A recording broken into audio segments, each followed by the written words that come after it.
ازيكم يا حبايب قلبي، هنعمل النهارده كب كيك بطريقه حلوه قوي. اللي بتشتروه من بره بفلوس كتيره هنعمله في البيت بطريقه حلوه وسهله وجميله، وهتطلع معاكم كميه كبيره.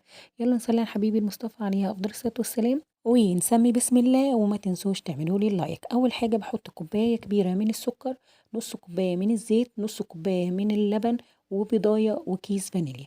وهبتدي ان انا اضربهم بالمضرب العادي او بالخلاط لو هو السكر خشن معاكم. انما لو السكر ناعم مش بودر هتعملوه بالمضرب العادي. انا عشان السكر عندي خشن فانا هضربه بالمضرب الكهرباء او بالخلاط لحد لما يدوب معانا السكر. وابتدي هحط كوبايه من الدقيق، لازم انخلها كوبايه واحده، ونص كوبايه من الكاكاو الخام الاسباني عشان تدينا نتيجه حلوه قوي قوي، ومعلقه صغيره من البيكنج باودر عشان تطلع معانا الكب كيك ما تبقاش عالية قوي ومفرغة من جوه، عايزينها تبقى مظبوطة جدا جدا. هضربهم بقى كويس جدا او الدقيق يختفي معايا. هكون في الوقت ده مجهزة معايا نص كوباية من المية المغلية، وما نقلقش خالص خالص. واحطها وابتدي ان انا اقلبها تقليبه كويسه، واكون في الوقت دوت مجهزه الفرن بتاعي على درجه حراره 180، واكون جايبه صينيه الكب كيك واحط فيها الورق بتاعها، وهفضي خليط الكيك بتاعي في اي كده شفشه او اي كوبايه ليها بوس كده، ودي الكوبايه المعياريه، وابتدي اصب. ما نملاهاش على الاخر، نملاها نصها كده عشان احنا مش عايزينها انها تبقى زايده عن الحجم، او حجمها يبقى زايد ويطلع بره عن الصينيه. بتخش الفرن على درجة حرارة 180، بتاخد لها حوالي من 10 ل 15 دقيقة، ونختبرها بخلة. أول ما نلاقيها طالعة نضيفة يبقى هي كده تمام. هنا خلصت الكمية بتاعتي وطلعت معايا كمية حلوة قوي، يعني طلعت حوالي 22 أو 23 قطعة كب كيك حلوة قوي. يعني أنا مش مليها على الآخر، بس طلعت هتشوفوا شكلها لما تطلع وتستوي إن هي مش عالية قوي، وكمان مش مليانة يعني إنها تقع بره ورقة الكب كيك، يعني هي مظبوطة تمام كده. هو هخلص بقى باقي الكمية وندخلها الفرن، وهوريكم شكلها لما تطلع، وكمان هنزينها بتزيين حلو قوي. هنا زي ما انتوا شايفين طلعت كده، واختبرتها بالخلة، وكمان عملت كريم شانتيه بس الفيديو كان فاصل ساعتها. بحط نص كوباية كريم شانتيه عليها نص كوباية من اللبن أو مية متلجة، واحط معلقه من السكر واضربهم لحد ما يبقى القوام بتاعها تقيل كده. بجيب الكب كيك بتاعي كده واي مقوار او سكينه، واخرم كده في النص كده، واحاول اطلع الجزء من جوه كده من الكيك، واحاول بصباعي كده ان انا لو في اي فتافيت او اي حاجه اطلعها او اسويها.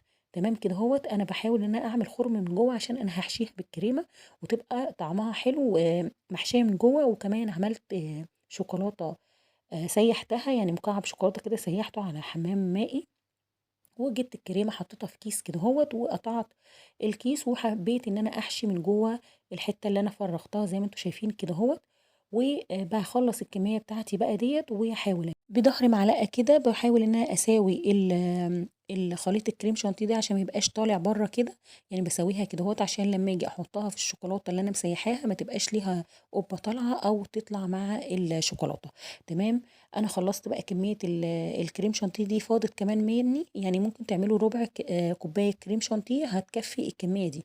الشوكولاته بقى اللي انا مسيحاها ديت ببتدي ان انا اغطسها عشان عايزاه تعمل طبقة كده بسيطة من الشوكولاتة حواليها، وابتدي ان انا ارصها على جنب كده. هي على طول بتنشف. وكمية الكريمة ديت يعني ممكن نعملها حتى ربع كوباية من كريم شانتيه لاني فاض مني كمان كريمة. وهبتدي اخلص بقى كمية الشوكولاتة ديت، وان انا احط الطبقة الاخيرة دي. وهوريكم بقى بالباقي الكريمة هروح عاملة خرم صغير في الكيس، وابتدي ان انا اعمل يعني حركات كده دائرية كده، زي عارفين الكيك اللي بنشتريه من بره اللي هو. فاحنا عملناه زيه بالظبط، وكمان وفرنا الكيكه دي بتتباع بحوالي 5 جنيه بره، فانتي بتعمليها وتوفري وببضايه واحده وبمقادير قليله جدا بتعملي كميه كبيره هتفرحي بيها ولادك. وكمان ممكن تديها لهم في المدرسه، او يقعدوا تحليه كده بسيطه بالليل او الصبح ياكلوها. حاجه كده حلوه وجميله، وهتقطع معاكي كميه حلوه يعني. زي ما قلت لكم هتقطع حوالي 23 قطعه الكب كيك ديت. والتزيين زي ما انتم شايفين، ولو انتم عايزين تزينوا بطريقه تانية اعملوها. لو انت لحد هنا ما عملتيش لايك هزعل جدا ان انت ما تعمليش لايك، لان انا بعمل فيديو بيفيدك جدا. عايزه اوريكم بقى شكلها حلو قوي وجميل كده، وهو مش زين. وكمان الساده حلو للناس اللي ما بتحبش الحاجه تكون متزينة، وكمان الكيك هش جدًا وطري جدًا وfudge جدًا، حلوة أوي الطريقة دي، يعني الكيك كمان طعمه حلو أوي وغني كده بالشوكولاتة، تمام، وكمان اللي محشية شكلها حلو أوي لمّا نيجي نقطعها من جوّه يعني حلوة يعني، بصراحة شكلها شيك وحلو وتنفع كمان إن أنتِ تعمليها في مناسبات وتقدّميها، شايفين حلوة إزاي وطعمة طعامة مش قادرة أوصف لكم طعمها عامل إزاي. لو عجبِك الفيديو ما تبخليش عليّا إن أنتِ تعملي لايك وكومنت حلو زيكم، وتشتركوا في قناتي مطبخ ملك على اليوتيوب، وتفعلوا زر الجرس، وأحب أتشرف بيكم، أنتم من أنهي بلد بتتابعوني؟ أنا من مصر أم الدنيا.